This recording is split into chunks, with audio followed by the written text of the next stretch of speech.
The Sunday brunch at Riverside Country Club was a family tradition dating back 3 generations. White tablecloths, crystal champagne flutes, and views of the 18th hole that had hosted countless corporate tournaments and charity events. The initiation fee alone was $75,000, with annual dues running another $24,000. I cut into my eggs Benedict while my sister Lauren held court at our table for 8. The Spring Gala Committee needs at least 6 figures in sponsorships, Lauren said, adjusting the pearl necklace that probably cost more than most people's cars. We're thinking of approaching the tech companies downtown. New money is still money. Her husband Brad chuckled. As long as they know how to behave. Last year's gala had that cryptocurrency guy who wore sneakers with his tuxedo. Appalling, my mother agreed. She wore a Chanel suit and had her hair done at the club salon every Thursday without fail. Standards exist for a reason. My father nodded from behind the financial section of the newspaper. He'd been a member of Riverside for 40 years, served on the board twice and considered the club a second home. I sipped my orange juice and said nothing.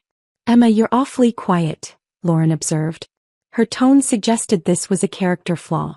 Don't you have any thoughts about the gala? It sounds lovely, I said. That's all. Just lovely. She exchanged glances with our brother Michael, who sat across from me with his wife Jessica. The gala is the social event of the season. Surely you can be more enthusiastic. I'm sure it will be beautiful, I offered. Will you even be there? Jessica asked. She had that particular tone wealthy people use when they're pretending concern but actually highlighting differences. I know the tickets are expensive. $500 per person. I'll be there, I said simply. Did you save up? Michael asked. That's smart. Financial planning is important when you're on a limited budget. I'd made $7 million last year, but I didn't mention this. Emma's situation is delicate, Mom said, lowering her voice as if I couldn't hear. We don't want to make her uncomfortable by discussing money. I'm not uncomfortable, I said. Of course you are, Dad said, finally looking up from his paper. Emma, there's no shame in your circumstances. You chose a different path. Teaching yoga doesn't pay like corporate law or medicine. I taught yoga exactly twice a week at a community center as volunteer work. My actual career was something they'd never bothered to ask about. I manage, I said. Barely, Lauren said. Mom told me you're still driving that old Honda. Emma, if you need help with a car payment, you should just ask. We're family. I drove a Range Rover I'd paid cash for 2 months ago, but the Honda had been parked outside Mom's house once when I'd borrowed it for an errand. They'd apparently added it to their narrative about my financial struggles. The Honda runs fine, I said. It's 7 years old, Brad said. No one here drives a car that old. It's about image, Emma. Perception matters. Especially here, Jessica added, gesturing around the elegant dining room. Riverside has standards. Everyone who comes through those gates represents the club's reputation. Which brings me to something important, Lauren said, setting down her mimosa. Emma, we need to talk about your guest privileges. My guest privileges? You've been using Dad's membership to come to Sunday brunch for months now, Lauren continued. And while family is family, there are rules about how often guests can access the club facilities. I've been here 4 times this year, I said. Exactly. That's quite a lot for someone who isn't actually a member. Lauren's smile was plastic and sharp. The membership committee has been asking questions. Questions about what? About whether you meet the standards for association with the club, Michael said. Look, we're not trying to be harsh. But Riverside has a reputation to maintain. The membership here is exclusive for a reason. Let me be clear, I said slowly. You're asking me not to come to family brunch? We're suggesting, Dad corrected, that you might be more comfortable at more casual establishments. There are plenty of nice restaurants in town where the atmosphere isn't so formal.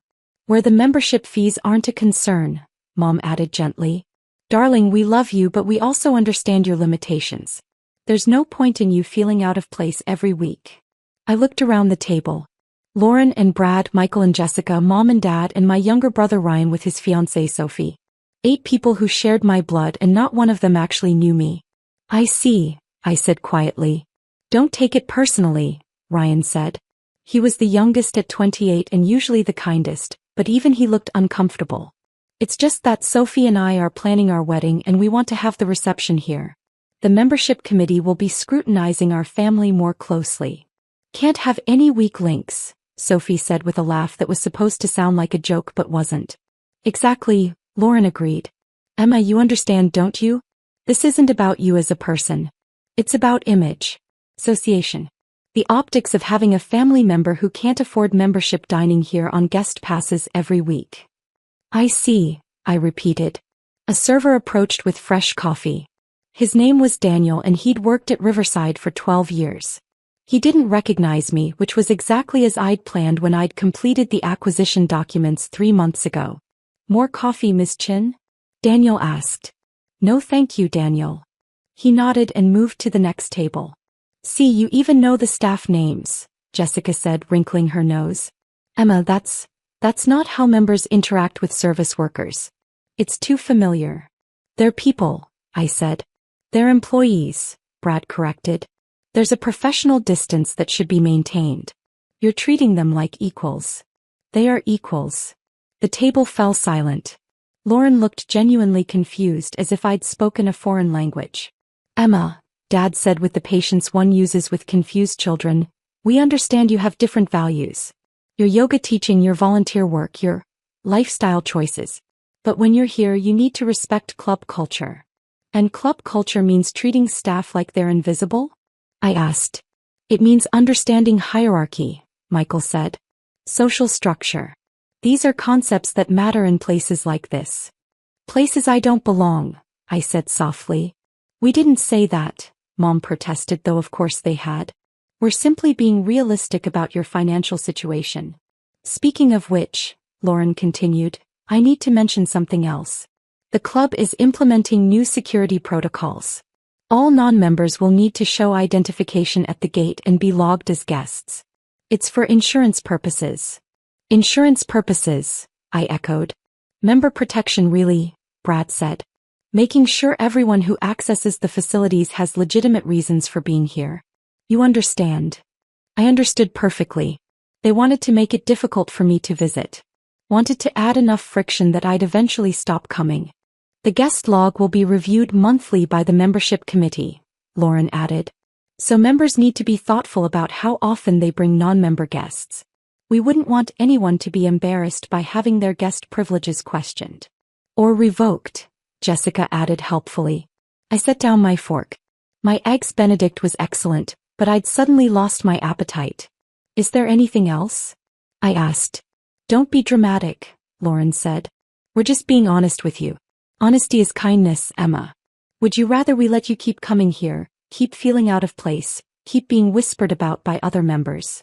People are whispering about me? A bit, Mom admitted. Patricia Henderson asked me last week if you were going through financial difficulties. She'd noticed you wearing the same dress to multiple events. I'd worn the same dress twice because I liked it, not because I couldn't afford others.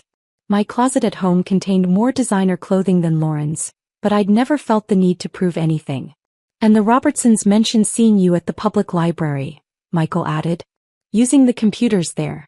Emma, if you can't afford internet at home, we can help.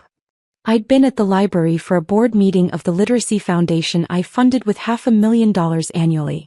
But again, they'd never asked. Your concern is touching, I said. We're not trying to hurt you, Dad said. We're trying to help you understand reality. You're 34 years old with no significant career, no apparent assets, and no prospects for improvement. There's no shame in that, but there's also no point in pretending otherwise. Pretending, I repeated. Yes, pretending you belong in spaces like this, Lauren said firmly. Emma, I love you, but love means being honest. You can't afford the membership fees here. You can't afford the lifestyle. And continuing to show up on guest passes is just sad. The word hung in the air. I see, I said for the third time. I stood up, placed my napkin on the table, and picked up my purse. A simple leather bag they probably assumed was from Target but was actually custom-made Italian leather that cost $4,000. Where are you going? Mom asked. I think I've taken up enough of your time, I said evenly. Don't be like that, Ryan said. We're just trying to help. I appreciate your concern, I said. Truly. It's enlightening to understand how you all see me. Emma, Dad started. Enjoy your brunch, I said. And your gala planning. I'm sure it will be the event of the season. I walked away from the table through the elegant dining room with its chandeliers and oil paintings, past the tables filled with Riverside's elite membership. Several people glanced my way, the poorly dressed woman who didn't belong, the charity case being tolerated by the Chin family. Let them look. I made my way to the lobby, past the trophy cases displaying golf tournament wins and the photos of past club presidents. The current president, Richard Morrison, stood near the main desk talking to the club manager, Patricia Grant. Richard saw me and smiled politely. Good morning, Ms. Chin. Good morning, Mr. Morrison. Beautiful day for golf, he said. It is. Patricia checked her watch. Miss Chin, if you have a moment, I was hoping to catch you. We have some paperwork in the executive office. Paperwork? Richard looked confused. The acquisition documents, Patricia said smoothly. The final signatures for the ownership transfer. Richard's confusion deepened. Ownership transfer? Patricia, what are you talking about? Ms. Chen's acquisition of Riverside Country Club, Patricia said. The sale closed last month, but we have the final administrative documents ready for signature. The lobby had gone quiet. Several members who'd been heading to the golf course stopped. My family's table was visible through the dining room archway, and I could see Lauren standing, craning to see what was happening. I'm sorry, Richard said slowly. Did you say Ms. Chin acquired the club? Yes, sir, Patricia confirmed. Ms. Emma Chin, through her investment company Chin Capital Group, completed the purchase of Riverside Country Club on March 15th. The previous ownership group accepted her offer of $18.5 million. Richard's face had gone pale. $18.5 million. The property includes the clubhouse, golf course, tennis facilities, pool complex, and all associated buildings on 240 acres, Patricia continued, reading from her tablet.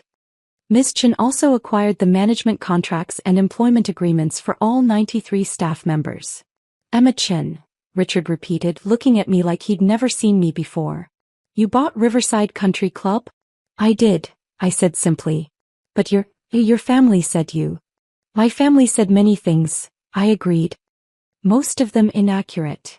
Lauren appeared in the lobby now, followed by Michael and Brad. What's going on? Emma, what is she talking about? Apparently, Richard said faintly, Emma owns the club. Owns Riverside. That's impossible, Lauren said flatly. Emma can't even afford the membership fees. Couldn't afford them as a member, I corrected. Buying the entire property was more cost-effective. Patricia pulled up documents on her tablet. If I may, Ms. Chin acquired Riverside through Chin Capital Group, her private investment firm specializing in recreational property acquisitions and management. Her portfolio currently includes 6 country clubs, 9 golf courses and 12 resort properties across 7 states. Total portfolio valuation is approximately $63 million. The silence was deafening. $63 million, Michael whispered. The Riverside acquisition was strategic, Patricia continued. Ms. Chin identified the property as undervalued and operationally inefficient. Her management team has already implemented cost reduction measures that have improved profit margins by 18%. Management team? Brad asked weakly. As if on cue, the front doors opened and 3 people entered. Marcus Wu, my chief financial officer. Sarah Peterson, my director of operations. And James Chin, my cousin and legal counsel. Emma, sorry we're late, Marcus said, pulling a rolling briefcase. Traffic from the airport was terrible. We have the quarterly reports and the renovation proposals ready for your review. No problem, I said. We can meet in the executive office. Executive office, Lauren repeated. She looked like she might faint. Yes, the owner's office, Patricia said. Miss Chin had it renovated last month. Beautiful space. Much more modern than the previous setup. My father appeared in the lobby, newspaper still in hand. Someone want to explain what's happening? Emma owns Riverside, Richard said. She bought it. The entire club. Dad looked at me, then at Patricia, then back at me. That's not possible. The documents are public record, Mr. Chin, James said pleasantly. He was my cousin on my mother's side and had been my lawyer for 8 years. The family had lost touch with him after he'd moved to California, which meant they had no idea he worked for me. I filed them myself with the county registrar. The sale is completely legitimate and finalized. But Emma teaches yoga, Mom said, appearing behind Dad. She drives a Honda. She wears the same dress to multiple events. I teach yoga because I enjoy it, I said calmly. I borrowed the Honda once because my car was being detailed. And I wore the same dress twice because I liked it, not because I couldn't afford another. You're saying you're rich? Ryan asked. I'm saying I'm successful, I corrected. I built Chin Capital Group from the ground up over the past 10 years. Started with a single golf course I bought with money I saved and invested wisely. Expanded from there. Sarah pulled out her laptop. If it helps, I can show you the portfolio breakdown. Chin Capital Group owns properties in Connecticut, Massachusetts, New York, Rhode Island, Vermont, New Jersey, and Pennsylvania. Total acreage across all properties exceeds 4,000 acres. Annual revenue last year was approximately $12 million. $12 million, Jessica whispered. Ms. Chen's personal net worth is estimated at around $68 million, Marcus added. Though that fluctuates based on market conditions and property valuations. $68 million, Lauren said. You have $68 million. Approximately, I confirmed. The lobby was filling with members now, drawn by the commotion. Patricia looked at me apologetically. Miss Chen, perhaps we should move this to your office? More privacy. Actually, I said, I think here is fine. Everyone should hear this. I turned to face my family fully. For the past 10 years, you've made assumptions about my life based on superficial observations and zero actual knowledge.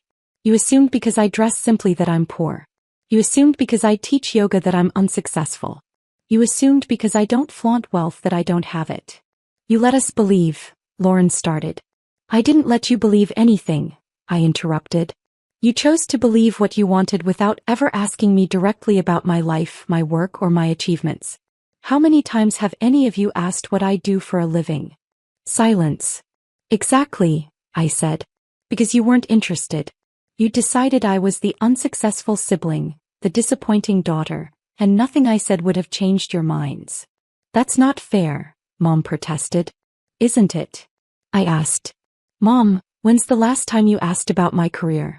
Dad, have you ever inquired about my business? Lauren, Michael, Ryan, any of you? More silence. Emma, if you'd told us, Dad began. I did tell you, I said quietly. 3 years ago when I bought my first country club. I mentioned at Thanksgiving dinner that I'd made a major investment. You laughed and asked if I'd bought lottery tickets. Dad's face flushed. 2 years ago I mentioned I was expanding my portfolio. Lauren asked if I meant my stock photo portfolio because surely I couldn't afford actual stocks. Lauren looked at the floor. Last year I tried to explain about the resort properties. Michael changed the subject to talk about his golf handicap. We didn't know you were serious, Michael said weakly. Because you didn't take me seriously, I said. And today at brunch you told me I don't belong here. That I can't afford the membership fees. That my presence is embarrassing to the family. We were just trying to help, Ryan said. By humiliating me. By suggesting I'm too poor, too unsuccessful, too sad to dine at the family club. I shook my head. That's not help. That's cruelty. Richard Morrison cleared his throat. Miss Chen, I had no idea about your relationship with the Chen family. If I'd known. You would have what? I asked. Treated them differently because I'm the owner? Richard, that's exactly the problem. Treatment shouldn't change based on wealth or status. Of course not, he said quickly. I simply meant. I know what you meant. I turned back to my family. Here's the situation. I own Riverside Country Club. I own the building you're standing in, the golf course you play on, the dining room where you were just having brunch. Every square inch of this property belongs to me. Emma, Dad started. Let me finish, I said firmly. I've reviewed the membership agreements and I've made some decisions. First, the club will remain operational under current management. Patricia and Richard have done excellent work, and I'm not interested in disrupting successful operations. Relief crossed Richard's face. Second, the staff will receive better benefits and higher wages. Daniel, the server you were just criticizing for being too familiar? He's getting a 20% raise and health insurance improvements.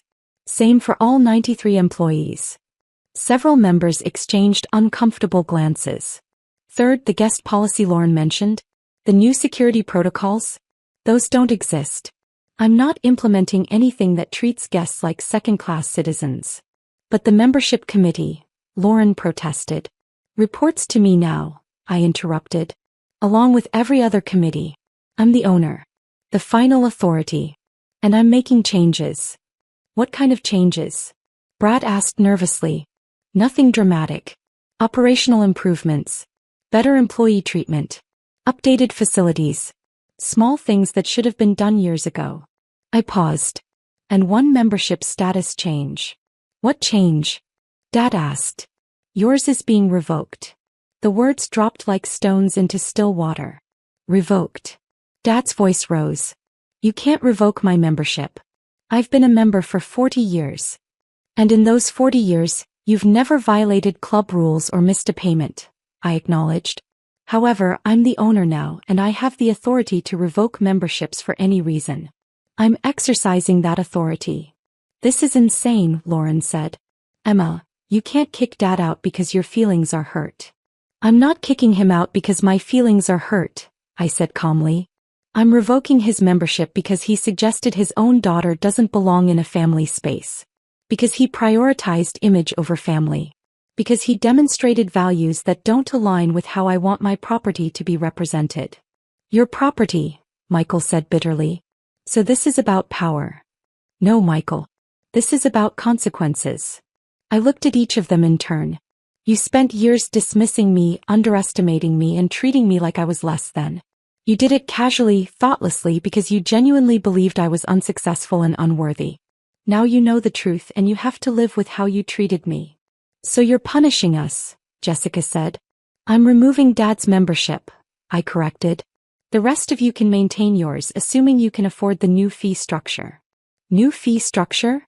Lauren's eyes widened. I'm increasing initiation fees to $150,000 and annual dues to $45,000, I said. Market research shows Riverside has been undercharging for years. The new rates reflect the actual value of membership.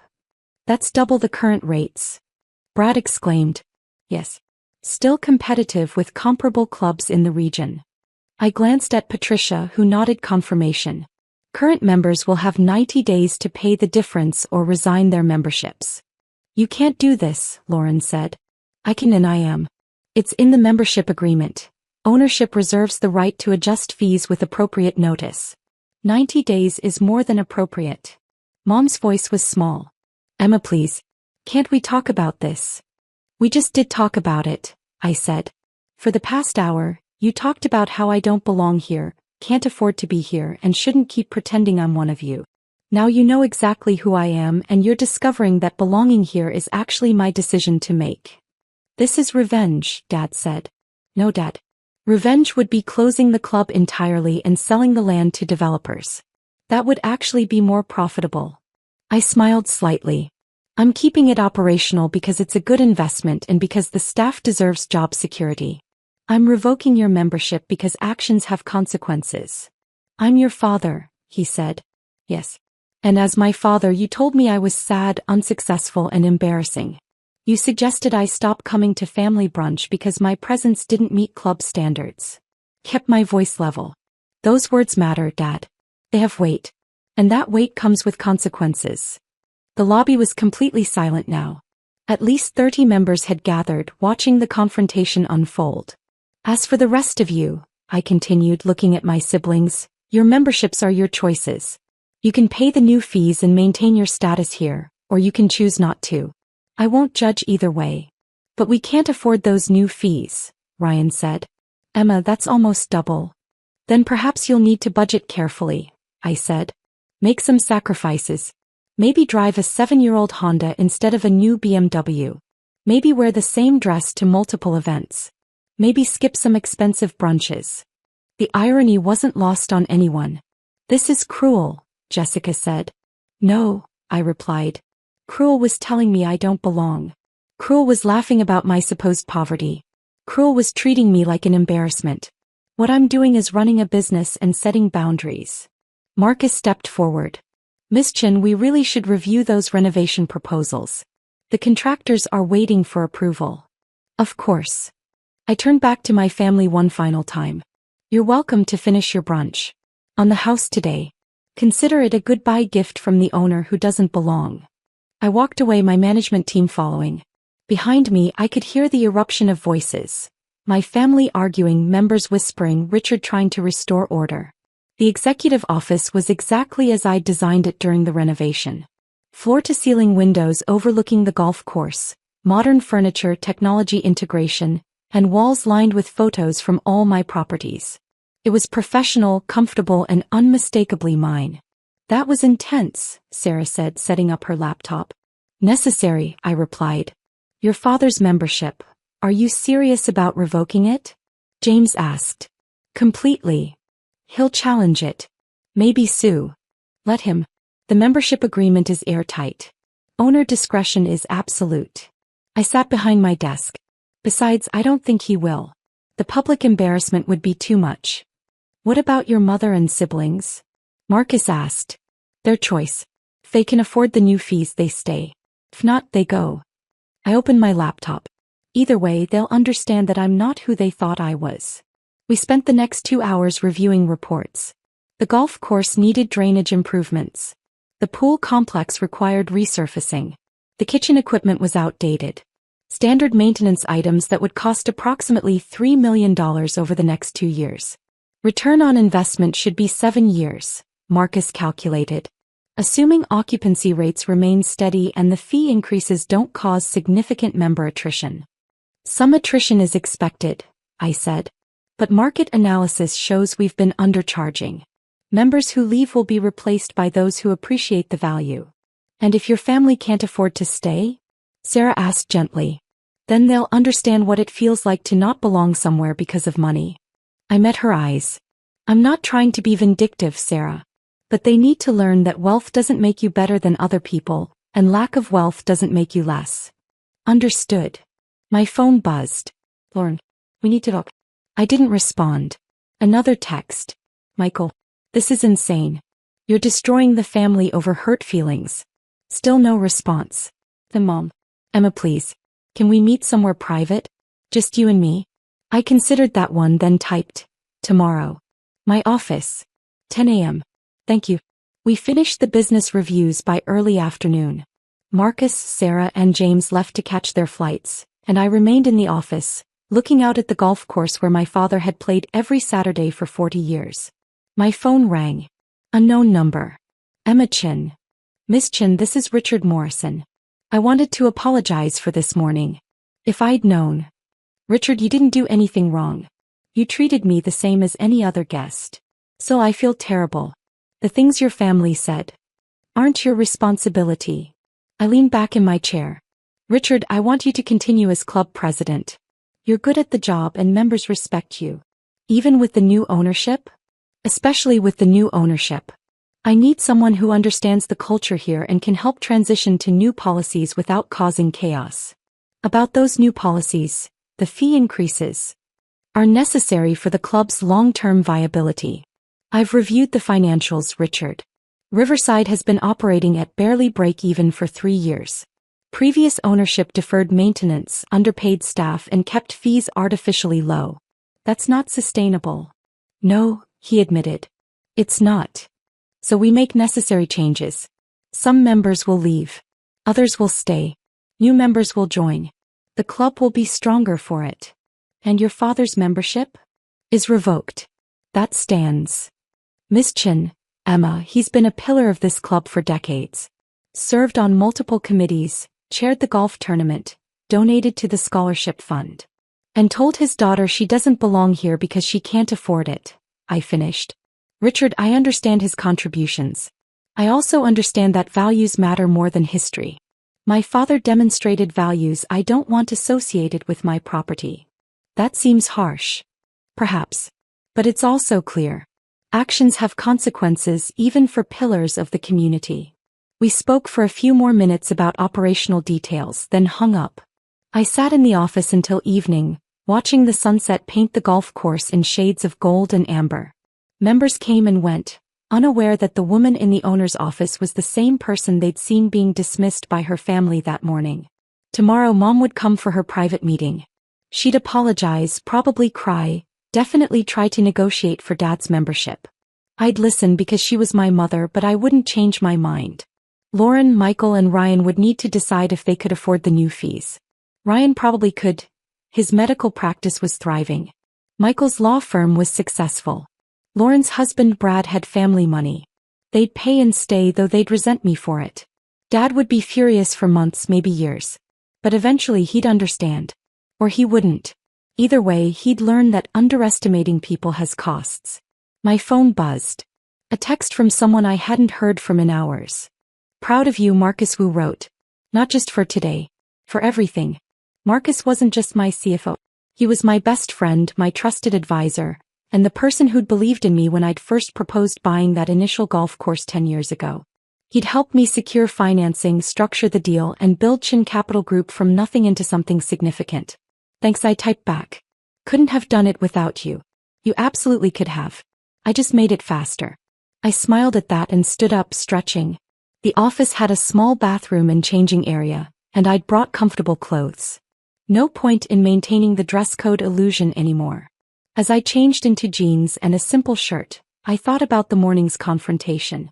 About Lauren's shock, Michael's disbelief, Dad's fury, Mom's tears. About the members who'd watched, the staff who'd listened, the shift in power that had happened in minutes. This was who I was now. Not the unsuccessful daughter, the disappointing sister, the sad woman who couldn't afford membership fees. I was Emma Chin, owner of Riverside Country Club and 5 other properties, CEO of Chin Capital Group, and a woman who'd built something real through hard work and smart decisions. Tomorrow I'd meet with Mom. Next week, I'd receive resignation letters or payment confirmations from my siblings. Next month, new members would join, attracted by renovated facilities and improved services. Next year, Riverside would be profitable, successful, and recognized as one of the premier clubs in the region. And through it all, I'd remember this moment, standing in my own office, in my own building, on my own property, knowing that I'd proven every single one of them wrong. Not because I needed their approval. Not because I wanted revenge. But because I'd built something that mattered and they'd finally been forced to see it. I left the office at 7, waving to the evening staff as I headed to the parking lot. My Range Rover sat in the space marked "Owner," gleaming under the parking lot lights. As I drove away from Riverside Country Club, I glanced in the rearview mirror at the building growing smaller behind me. My building. My property. My success. And tomorrow, when Mom arrived for her meeting, I'd listen to her apologies and her pleas. I'd be kind but firm.